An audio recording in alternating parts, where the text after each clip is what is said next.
क्यों है? और आप फार्म पाउंड का जिक्र कर रहे थे, क्या है ये? सर, लोकप्रियता की जो बात आप कर रहे हैं, हम लोग बेसिक काम करते हैं फार्मर के साथ जाकर, फार्मर के फील्ड पे। यानी कि हमारी जो रिलेशनशिप है अल्टीमेटली हम फार्मर से रखते हैं। उसके अलावा जो हमारे जो माध्यम है वो सब चैनल पार्टनर हर ब्लॉक पे हैं, हर जिले में पार्टनर्स हैं। लोकप्रियता के सवाल में मैं एक चीज़ और ऐड करूंगा, उसमें यह है कि लोकप्रियता इसलिए है क्योंकि हम लोग अपग्रेड करते हैं अपने आप को। नई टेक्नोलॉजी जो हम अभी सप्लाई करते हैं कि जो प्रोवाइड कर रहे हैं फार्मर्स को, उसके अलावा भी जो टेक्नोलॉजी आने वाली है जिस पे रिसर्च और डेवलपमेंट पे काम करते हैं, ताकि वो फार्मर जब चीज़ उसको आगे अपग्रेड करने की आवश्यकता रहेगी तो हम उसको वो प्रोवाइड करा सकें। सेकंड, आप फार्म पॉन्ड का जिक्र जो कर रहे हैं, फार्म पॉन्ड हमारे कंपनी का सबसे एक मेन प्रोडक्ट है। हम लोग इस पर बहुत फोकस कर रहे हैं क्योंकि राजस्थान का क्षेत्रफल पूरे भारत में सबसे बड़ा क्षेत्रफल है।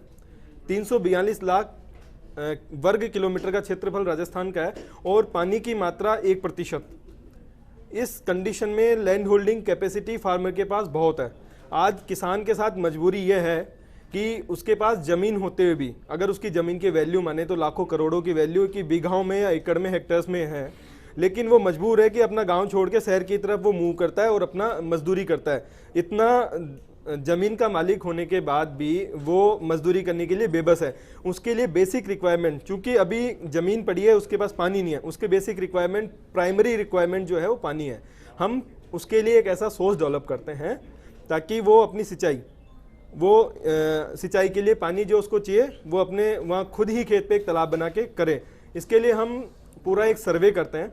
हम किसान के यहाँ पे जाकर पूरा उसका कैचमेंट एरिया कितना है, यानी उसके पास जो बारिश गिरेगी उसका टोटल एरिया क्या है, इसके अलावा वहाँ पे जो एरिया है उसका रेनफॉल क्या है, रेनफॉल पे काम करते हैं कि वहाँ पे औसतन बारिश उस एरिया की क्या है, उस पर रन ऑफ क्या होगा, यानी जो पानी जो बहेगा, जो रन ऑफ होगा वो किस लेवल पे होगा। रन ऑफ भी काफ़ी चीज़ों पे डिपेंड करता है। वो डिपेंड करता है कि आपकी बारिश की तीव्रता क्या रहेगी उस एरिया में, या फिर आपकी जो टाइम ड्यूरेशन है बारिश के बाद दूसरी बारिश आने का जो ड्यूरेशन है वो कितना रहेगा। इसके हिसाब से ड्यूरेशन के हिसाब से रन ऑफ तय होता है। इसके अलावा जो रन ऑफ है वो मिट्टी का नेचर क्या है, वहाँ पे क्लाइमेट कैसा है ज़मीन का, तो उसके हिसाब से रन ऑफ होता है। आप वापस से समझने की कोशिश कीजिएगा, हम इन चीज़ों को एक कैलकुलेटिव बनाते हैं। रन ऑफ क्या है, रेनफॉल क्या है, उसका कैचमेंट एरिया क्या है, और उसको वाटर की रिक्वायरमेंट क्या रहेगी। अगर वो हॉर्टिकल्चर की क्रॉप करेगा तो उसकी रिक्वायरमेंट क्या होगी, कौन सी फसल करेगा तो उसकी रिक्वायरमेंट क्या होगी। इन सभी चीज़ों को जोड़कर हम उसके लिए कैपेसिटी तय करते हैं और उसके हिसाब से उसको फार्म पॉन्ड एक सजेस्ट करते हैं कि इतनी कैपेसिटी का उसको पॉन्ड बनाना चाहिए। दूसरा, फिर हम उसको जो पॉन्ड बनाएगा उस पर सरकार की जो विभिन्न योजनाएं, आज RKVY राष्ट्रीय कृषि विकास योजना में सब्सिडी का प्रावधान है, और इसके अलावा नेशनल हॉर्टिकल्चर मिशन जो कि उद्यान विभाग राजस्थान सरकार देखता है, उसमें सब्सिडी का प्रावधान है। हम लोग उससे उसको जोड़ते हैं ताकि किसान का इनिशियल जो खर्चा लगना है वो उसमें उसको अनुदान मिले और थोड़ा उसको जेब पे जो जोर गिरता है वो नहीं गिरे। क्योंकि किसान के पास आज पैसा नहीं है तो वो ये चीज़ नहीं कर पाएगा सरकार के सहयोग से। सरकार ने इसके लिए योजना भी बहुत अच्छे लेवल पे बनाई हुई है।